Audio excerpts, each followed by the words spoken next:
어떤 경제적인 문제, 즉 가난이 우리 삶의 가장 큰 결핍이고 불행의 이유라고 생각하는 그런 시대를 살아가고 있습니다. 그래서 대부분의 사람들은 경제적인 빈곤, 즉 가난의 문제만 해결되면 모든 것이 다 좋아지고 행복해질 것이라 그렇게 생각하곤 합니다.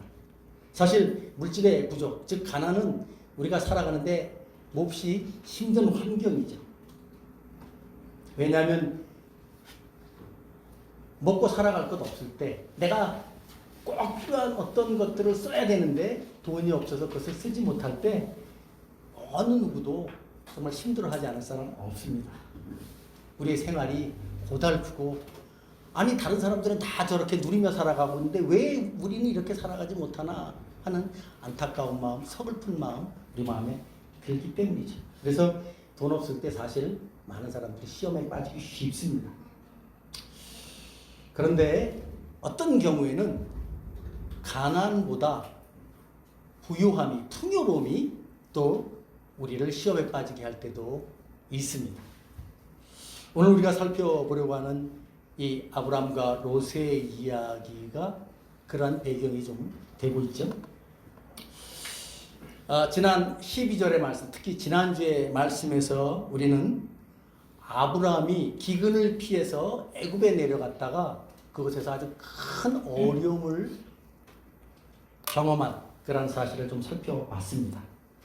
아브라함은 그가 하나님의 말씀을 따라서 왔던 그 가나안 땅에 큰 기근이 임했을 때 그 기근을 피하여 애굽으로 내려갔다가 준비되지 않은 상태에서 애굽으로 내려갔다가 그야말로 애굽 왕에게 망신도 당하고 심지어 그의 아내 사례까지도 빼앗길 뻔했죠.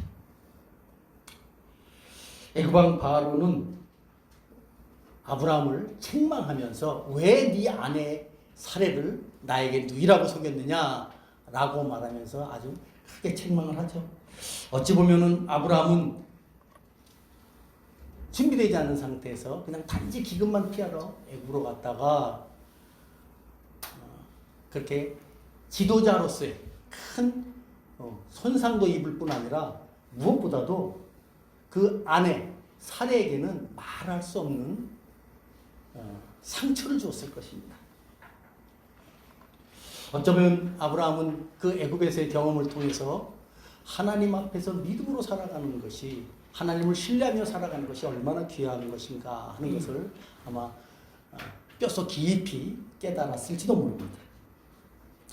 근데 이어지는 오늘 13장의 본문, 그 본문의 내용은 이제 그런 아브라함이 이 애굽에서부터 가나안 땅으로 올라가는 장면으로부터 시작합니다. 그런데 오늘 본문을 보면 그 내용에 또 다른 아브라함에게 시험거리가 나오는 것을 볼 수가 있죠. 그것은 바로 풍요라고 하는 시험입니다. 13장 1절과 2절 이렇게 기록되어 나옵니다. 제가 한번 읽어보겠습니다. 아브라함이 애굽에서 그와 그의 아내와 모든 소유와 롯과 함께 네겝으로 올라가니, 네겝은 애굽과 가나안 땅의 중간에 있는 황야와 같은 그런 사막 지역입니다. 그 네겝으로 올라가니 아브라함에게 가축과 은과 금이 풍부하였더라, 그렇게 말합니다.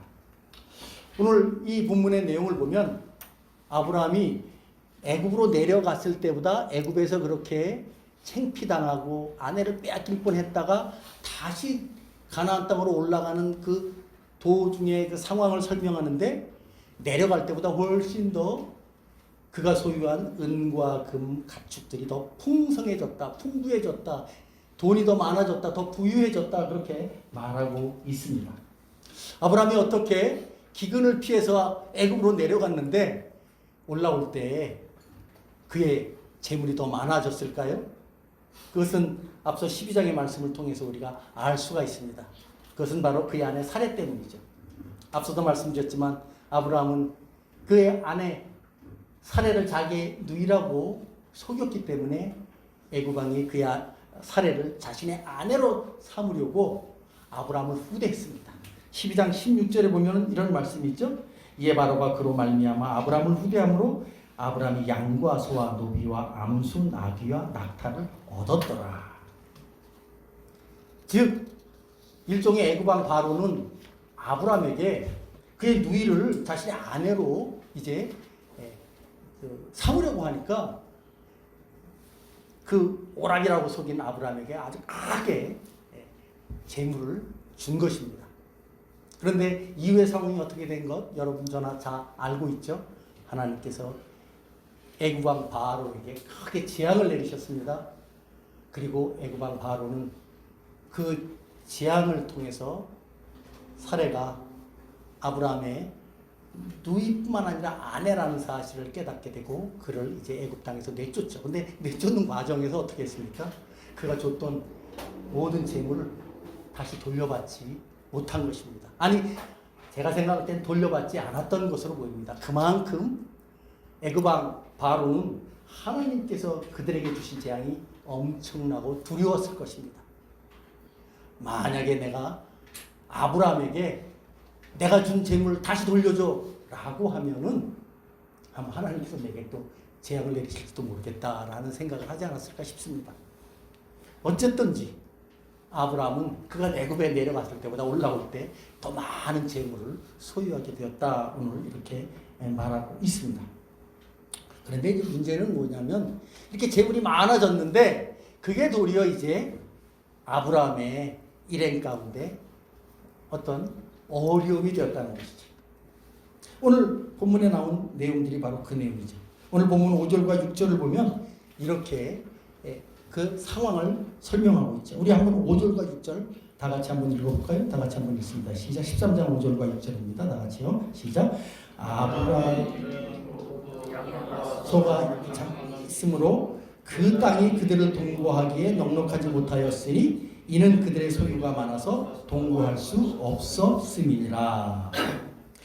이 말씀을 보면 이제 아브라함에게 정말 갑작스럽게 늘어난 재물 때문에 이때 재물은 아마도 가축될 것입니다. 뭐 다른 재물들이야 그렇게 크게 늘어난다 해도 어려움이 없을 텐데 늘어난 양과 소와 낙타와 같은 그런 가축대들, 그들은 그 가축대들을 기르기 위해서는 무엇이 필요합니까? 목초지가 필요하죠. 갑자기 가축대가 늘어나다 보니까 자신의 땅이 없었던 아브라함, 그들에게는 그야말로 이전보다 훨씬 더 많은 목초지가 필요했던 것입니다. 오늘 본문을 보면 그들이 머물렀던 그 가나안 땅에는 아브라함과 롯만 있는 것이 아니라 원래 원주민들이 살고 있었습니다. 원주민들이야 그들이 소유한 땅이 있었으니까 큰 어려움이 없었죠. 그런데 아브라함과 롯은 늘어난 가축대들, 그 가축들이 먹어야 할 그러한 목초지 때문에, 먹어야 할 그 양식 때문에 이리저리 목초지를 찾아야 되는데 그것이 제한되어 있다 보니까 이제 아브라함의 목자들과 롯의 목자들이 서로 다투고 갈등할 수밖에 없는 그런 상황이 빚어진 것입니다. 아마 아브라함과 롯은 그런 이야기들을 듣게 되었을 때 처음에는 곧 목자들이 잘해서 서로 간에 모르는 사이도 아니니까 잘 하면서 이런 어려움 곧 사라지겠거니 그렇게 생각을 했는데 오늘 본문을 보면 전혀 그런 상황이 아닙니다. 오늘 본문을 보면 그들의 분쟁이 도리어 어떤 양상으로까지 번지게 되냐 하면은 주변에 있는 그 원주민에까지 피해가 되거나 또는 눈살을 찌푸리게 하는 일들이 됐다는 것이죠. 아니 우리 땅에 와서 살아가는 것 우리가 그냥 뭐 이방인들 나그네들 우리가 박대할 수 없어서 살아갈 수 있게 하는데 이들은 도리어 자기네들끼리 서로 다투고 싸우면서 원주민들의 눈살을 찌푸리게 하는 것이죠. 어찌 보면 아브라함과 롯에게 갑자기 늘어난 이 재물, 이것은 이들에게 두통거리가 되고 골칫거리가 된 것입니다.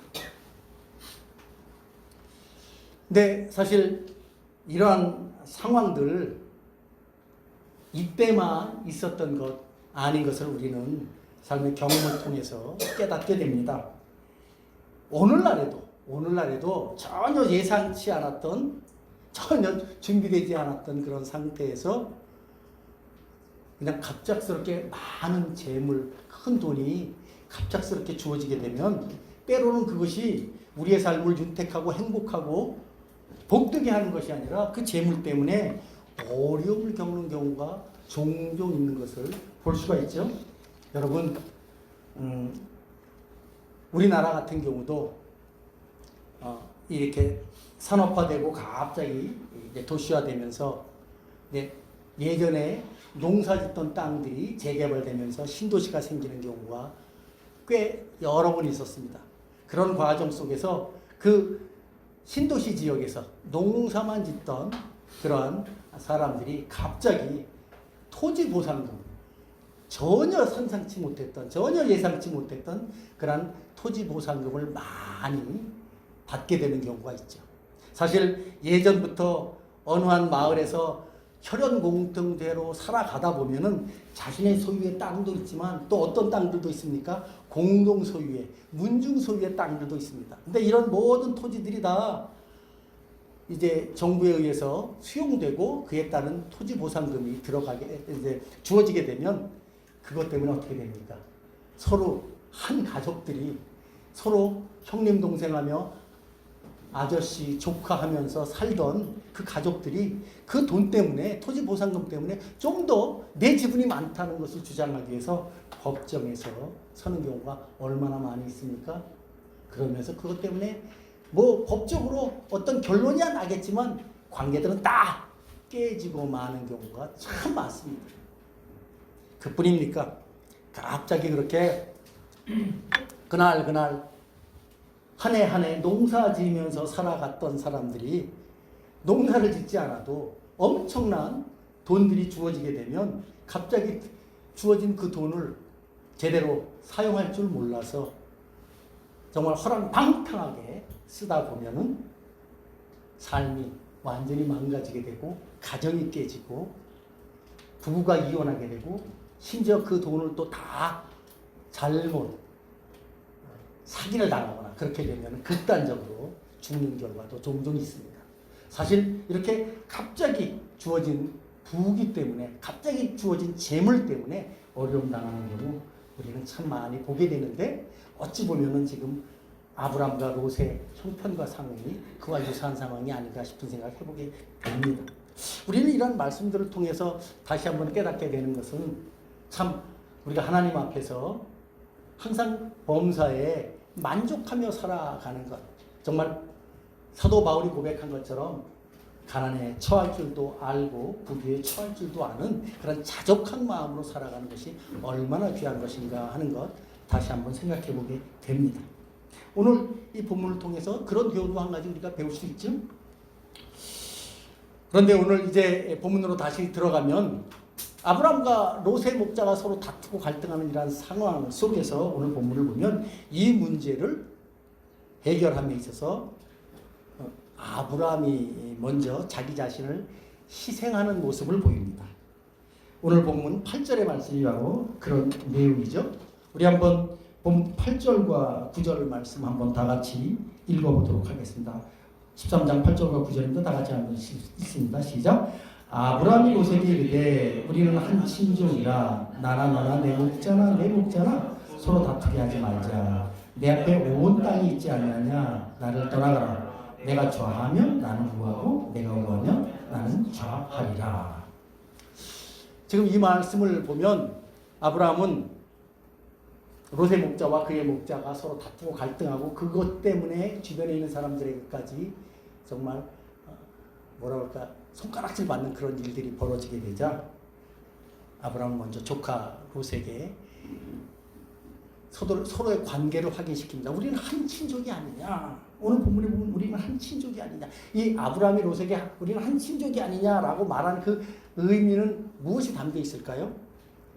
롯아, 우리가 지금 이 땅에, 이 가나안 땅에 왜 왔지? 그걸 다시 한번 상기시킨 것입니다. 우리의 원래 고향 갈대아 우르 그곳에서 우리 서로 정말 나름대로 잘 살아가던 사람인데 우리는 하나님의 그 약속의 말씀, 그 언약의 말씀을 따라서 지금 이 가나안 땅에 온 것이야. 우린 하나님의 그 언약을 따라서 이 가나안 땅에 온 것이지 그 언약 잊어버리면 안 돼. 라는 그러한 마음으로 아브라함은 우리는 한 친족이 아니냐 그런 말을 한 것입니다. 또 이 말씀 속에는 우리가 한 친족으로서 정말 돈 때문에, 재물 때문에, 목초지 때문에 싸운다는 것, 갈등한다는 것, 이거 있을 수 없는 일이야 라는 마음을 그대로 담고 있습니다. 사실 아브라함은 1절에도 말씀드렸지만 이 모든 일행, 지금 아브라함은 한 부족의 대족장입니다. 우리가 14장에서도 살펴보겠지만 아브라함은 집에서 기르는 정말 정예 용사만 318명이나 되는 많은 사람을 거느린 대족장입니다. 그 중에서 제일 지금 높은 사람이 누굽니까? 아브라함입니다. 조카 롯은 그 아브라함, 그 모든 가족의 제일 우두머리인 아브라함을 따라온 그의 조카일 뿐입니다. 그렇기 때문에 이러한 갈등이 생겼을 때 이 갈등을 해결할 사람 아브라함밖에 없고, 아브라함이 어떤 선택, 어떤 결정을 해도 그것에 대해서 토를 달 사람은 없는 것이 지금의 상황이죠. 그런 상황 속에서 지금 아브라함이 조카 롯에게 제안을 하고 있죠. 어느 면에서 보면은 아브라함에게 있어서는 사실은 조카 롯과 조카 롯의 목자와 그의 목자가 서로 다툰다는 얘기를 들었을 때 조카 롯을 불러들여서, 야, 왜 네 목자가 이런 갈등과 분란을 일으키니 조금 자제시켜라 하면서 그러니까 그의 권위로, 그의 위치로 조카 롯을 그대로 주저앉혀 버린다 한들 아무런 장애가 될 수 없는 그런 위치에 있는 사람이 바로 아브라함이라는 것이죠. 그리고 아마 아브라함은 그런 생각도 했을 것입니다. 지금 우리는 무엇보다도 하나가 돼야 되는 입장이야. 심지어 목초지를 줄여서라도 가축제를 좀 줄여서라도 우리가 하나가 돼야지 우리 더 이상 싸우면 안 돼 라는 생각을 아브라함은 가질 수도 있었을 것입니다. 그런데 오늘 본문을 보면 아브라함은 어떻게 그의 조카 롯에게 제안을 합니까? 오늘 본문을 보면 아브라함은 조카 롯에게 이런 제안을 합니다. 8절에 그 말씀입니다. 아브라함이 롯에게 이르되 우리는 한 친족이라 나나 너나 내 목자나 서로 다투게 하지 말자. 내 앞에 온 땅이 있지 아니하냐? 나를 떠나가라. 내가 좋아하면 나는 우하고 내가 우하면 나는 좋아하리라. 지금 아브라함은 조카 롯에게 무슨 얘기를 하냐면, 너 이제 더 이상 나와 함께 있을 수 없구나. 나를 떠나가야 될 그런 시점이 되었구나. 이제 나와 헤어져야 될 시점이 되었구나 라고 말하면서 조카 롯에게 그의 곁을 떠날 것을 그렇게 말하고 있는 것입니다. 여러분, 지금 아까도 말씀드렸지만 사실 지금 아브라함과 롯의 입장에서 보면은 그들은 지금 가나안 땅에 이방인으로 온 것입니다. 하나가 돼도 부족한 그런 시점입니다. 그가 애굽에 갔을 때 나름대로 그들에게 딸린 식구들도 많고 꽤 큰 세력이라고 생각을 했는데, 막상 애굽 땅에 가서 애굽 왕의 그 권세와 그의 위세를 볼 때 우리는 아직도 아무것도 아니구나 라는 생각을 아브라함이 했을 것입니다. 그렇기 때문에 그는 자신의 목숨을 연명하기 위해서 그의 아내를 누이라고 속이기까지 한 것 아닙니까? 그런 정말 쓰라린 경험을 한 아브라함에게 있어서 어떻게 하든지 우리가 가나안 땅에서 제대로 살아가기 위해서는 그에 있는 모든 세력, 조카 롯이든 누구든 모든 세력 귀합해서 조금 더 덩어리를 크게 만들어서 정말 외부에서 어떤 침략, 어떤 도전이 오더라도 우리가 그렇게 만만치 않다라고 하는 것을 드러내기 위해서 더 자기 자신들의 세력을 모아야 될 그런 상황인데, 아브라함은 조카 롯의 목자와 다툰다는 말을 들으면서 이 상황을 어떻게 해결해야 되나 하고 기도하고 고민하면서 조카 롯과 헤어질 결심을 했다는 것이죠. 아브라함이 왜 이렇게 조카 롯과 헤어질 결심을 했을까요? 사실 앞서 말씀드린 것처럼 단순히 목초지 때문이라고 하면은 그렇게 조카 롯과 헤어질 결심을 해서는 안 되는 상황입니다. 어떻게 하든지 자신의 권위로 누르든지 또는 포용을 해서라도 그 하나됨을 계속해서 유지해야 되는데 아브라함은 조카 롯과 헤어지는 결심을 한 것입니다. 우리는 이 부분에 있어서 왜 아브라함이 조카 롯과 헤어질 결심을 했는가, 그 의미를 좀 더 잘 이해할 때 아브라함이 한 모든 말의 의미들을 좀 더 정확하게 이해할 수 있을 것입니다.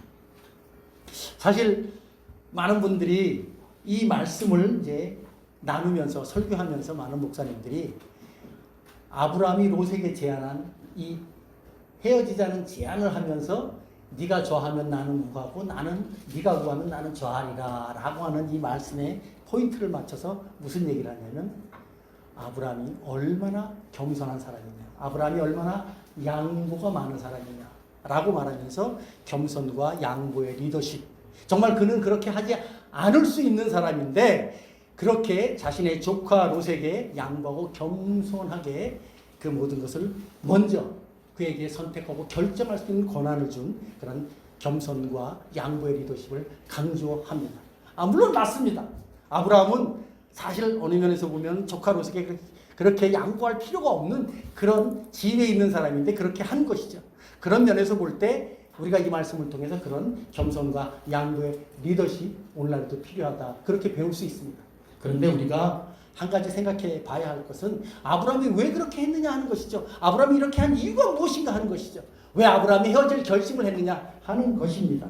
아브라함의 그 모든 상황은 사실은 헤어지기보다는 함께 더 하나가 되어야 더 정상적인데 왜 아브라함은 그의 조카 롯과 헤어질 결심을 했느냐 하는 것이죠. 그것을 먼저 생각해 볼 필요가 있는 것입니다. 우리가 이 말씀을 통해서 그 의미를 파악하려면 결국 우리는 무엇으로 가야 합니까? 하나님께서 아브라함에게 주신 언약으로 가야 됩니다. 하나님께서 아브라함을 갈대아 우르에서 가나안 땅으로 옮기실 때 아브라함에게 주신 언약은 무엇이었습니까? 하나님께서는 아브라함에게 그로 하여금 큰 민족을 이루게 하시겠다고 말씀하셨고 그의 이름을 창대케 해주시겠다고 말씀하셨고 그의 후손을 통해서 많은 열방들을 허락해 주실 것이라 말씀하셨습니다. 그런데 지금 아직까지 아브라함에게는 아무런 후손이 없는 상황입니다. 사실 이 당시에 만약에 정말 어떤 사람에게 많은 재물과 많은 권세가 있었는데 그의 자녀가 없을 경우에는 그 권세와 재물을 누가 대신 상속받거나 양위받습니까? 그것은 가장 가까운 친척이 상속받거나 양위를 받습니다. 그리고 혹여 그런 친척마저 없다면은 그가 기르던 종 중에 가장 충실한 사람이 그의 모든 권리, 그의 모든 권세를 그렇게 상속받는 것이 이 시대의 하나의 불문율과 같은 법칙이었습니다. 그런 상황 속에서 봤을 때 아브라함에게 있어서 그의 자녀는 지금 없습니다. 그의 나이는 점점 많아지고 정말 정상적인 방법으로 자녀를 낳을 수 있는 상황은 아닙니다. 그런 상황 속에서 그가 계속해서 붙잡고 있어야 할 사람이 누굽니까? 바로 조카 롯입니다. 왜? 자신의 모든 권리를 상속받을 수 있는 가장 가까운 지위에 있는 사람이 바로 조카 롯이기 때문입니다. 그런데 아브라함은 그러니까 이런 모든 정황과 상황을 다 비춰봤을 때 아브라함이 조카 롯을 나와 헤어지자라고 말할 이유는 전혀 없다는 것이죠. 그런데도 아브라함은 조카 롯에게 나도 이제 떠나가라 그렇게 말했다는 것이죠. 그러면서 네가 좌하면 나는 우하고 네가 우하면 나는 좌하겠다라고 하면서 모든 선택의 우선권을 조카 롯에게 준 것입니다. 아브라함이 왜 그렇게 했을까요? 아까 말한 대로 양보와 겸손의 사람이기 때문에 그렇게 했을까요? 물론 그렇겠지만 아브라함이 이렇게 한 데는 분명한 이유가 있습니다. 그것은 바로 아브라함이 이제 그의 조카 롯에게 다시 한번 하나님의 언약의 말씀을 기억하면서 이 약속의 땅 가나안 땅에서 나는 나대로 하나님의 약속을 바라보며 살아갈 테니까 너 역시도 그런 하나님의 인도하심과 언약을 바라보면서 그렇게 하나님 앞에서 살아갈 것을 제안한 것입니다. 즉 아브라함의 이 제안은 롯을 떼어버리기 위한 제안이 아니라 롯을 하나님의 약속의 사람으로 그 가나안 땅에서 자신과 동일하게 세워주려고 하는 의도로 그렇게 제안했다는 것이죠. 그 아브라함의 그 제안 속에서는 무슨 의미가 있을까요? 이 약속의 땅에서 살아가는 것은 우리의 힘으로 살아가는 것이 아니라는 것입니다. 하나님의 은혜와 능력과 돌보심으로 살아간다는 것입니다. 그것을 아브라함은 조카 롯에게 제안하면서 말한 것이죠. 여러분, 아브라함이 갈대아 우르에서 하나님의 약속의 말씀을 들었을 때 이미 앞에서도 살펴봤지만 아브라함만 들은 것은 아니었을 것입니다. 물론 아브라함이 들었지만 그것을 아브라함은 그의 아내 사레에게도 공유했을 것이고 그의 아버지에게도 공유했고 심지어 그의 조카 롯과도 공유했습니다. 그러니까 그들이 함께 따라왔던 것이죠.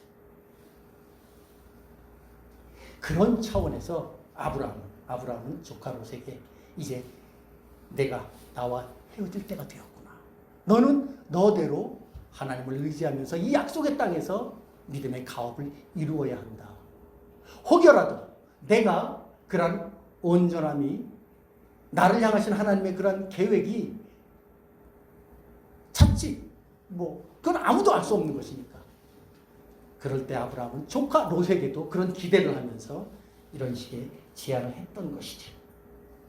심지어 아브라함은 조카 롯에게 그런 제안을 하면서 아브라함이 그런 그 말씀까지 하지 않습니까? 네가 저하면 나는 우하고 네가 우하면 나는 저하겠다. 이게 무슨 뜻입니까?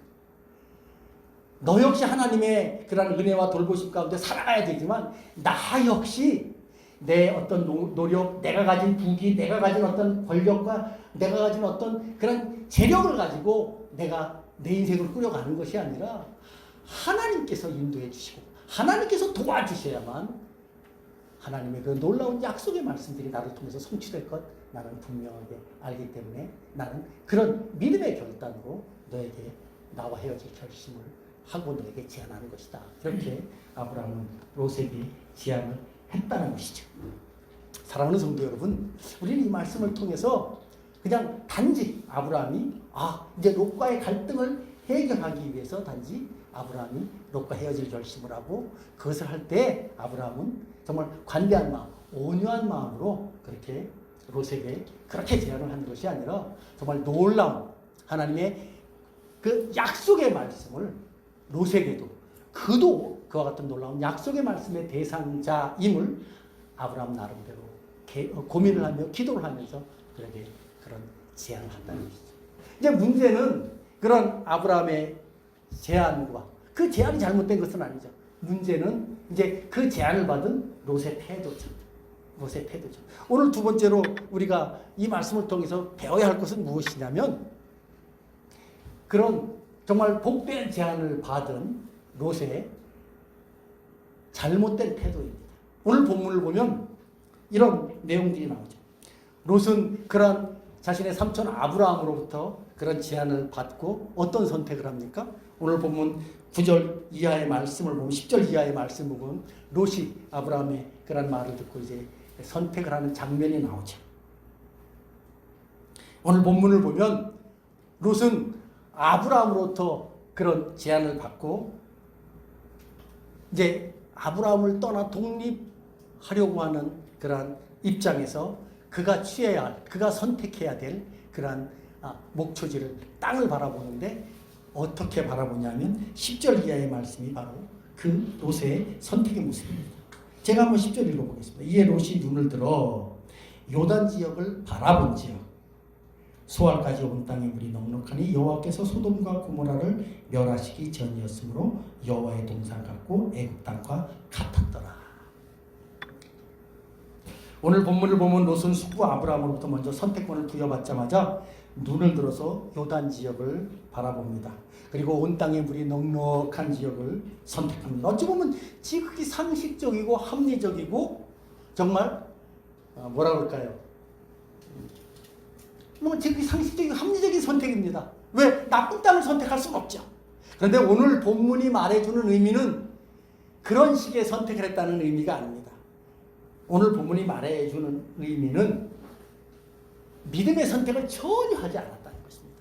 아브라함은 롯에게 믿음의 마음으로 그에게 아브라함과 헤어질 결심을 하고 그에게 선택을 얘기했는데 아브라함의 선택은 전혀 그런 그의 숙부 아브라함의 마음은 전혀 해하지 못한 채 롯은 믿음의 선택을 하는 것이 아니라 눈에 보이는 욕심을 따라 욕망을 따라 선택했다는 사실을 말하고 있습니다.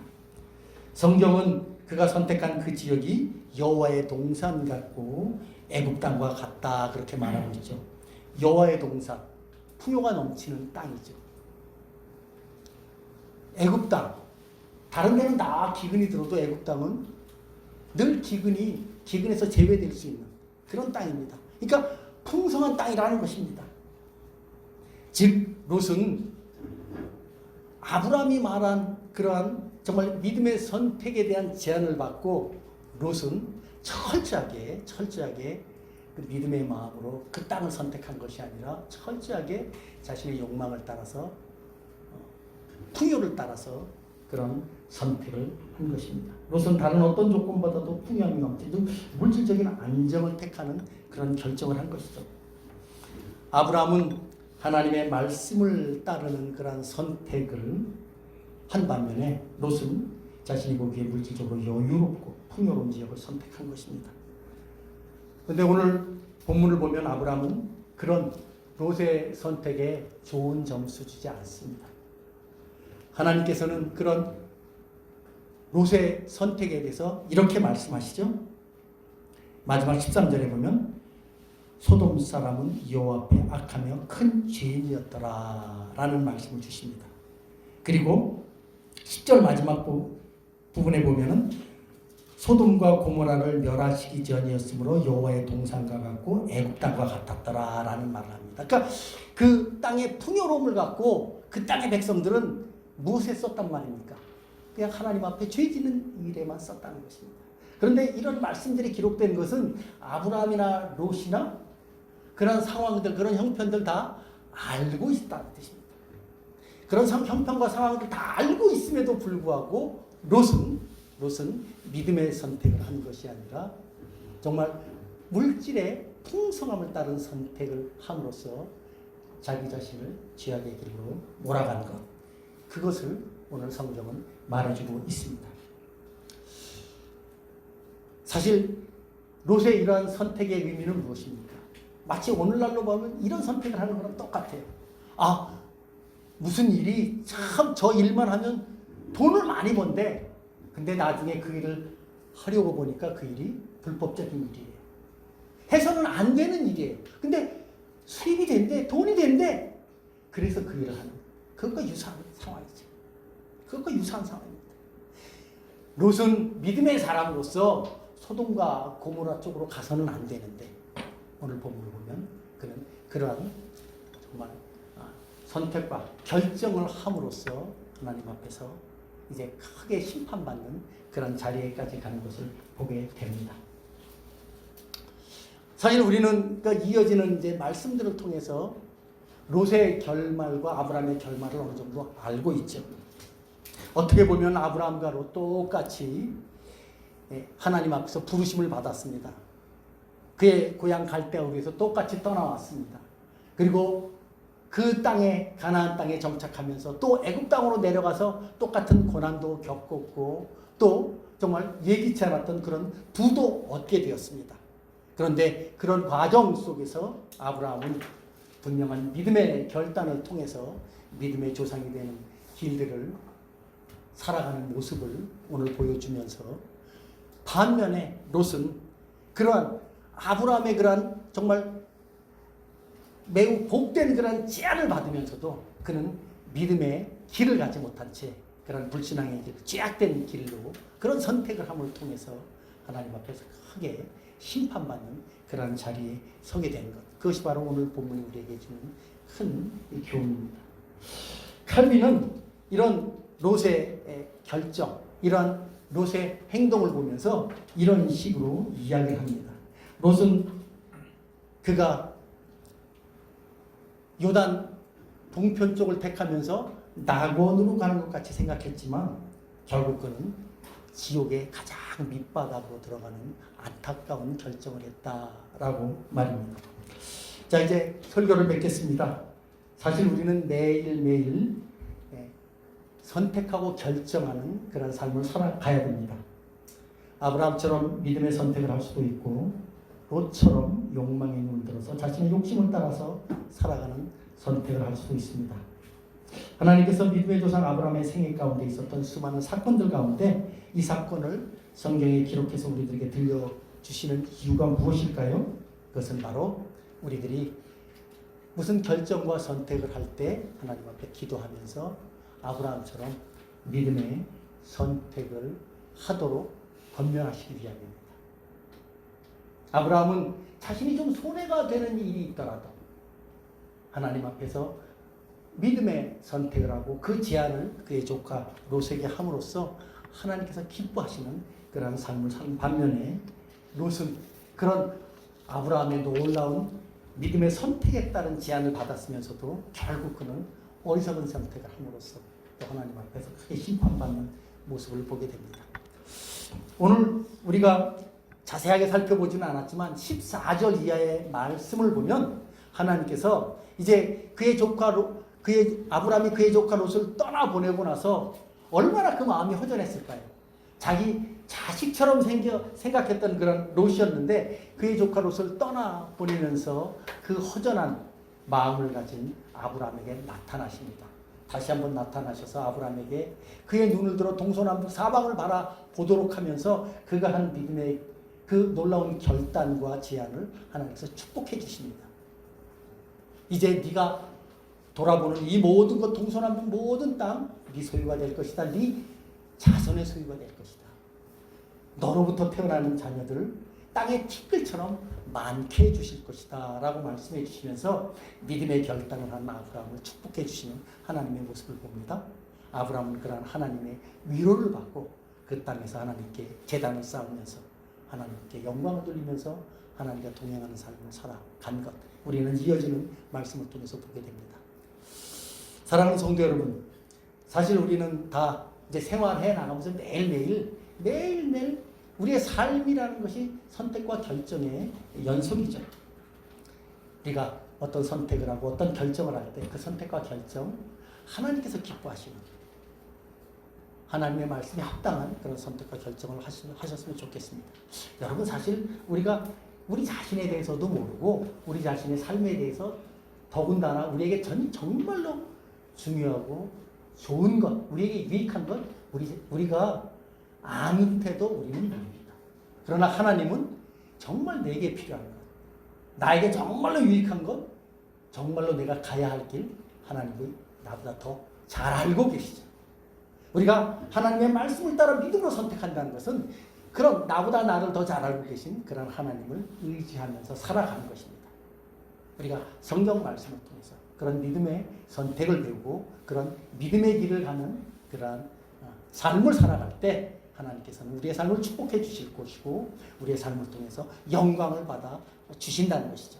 오늘 아브라함은 그런 복된 모습을 보인 반면에 그런 복된 아브라함의 제안을 받은 롯은 그런 참 잘못된 선택을 통해서 큰 재앙 속에 나아가는 정말 그 저주의 조상이 된 그런 정말 안타까운 모습을 우리는 보게 될 것입니다.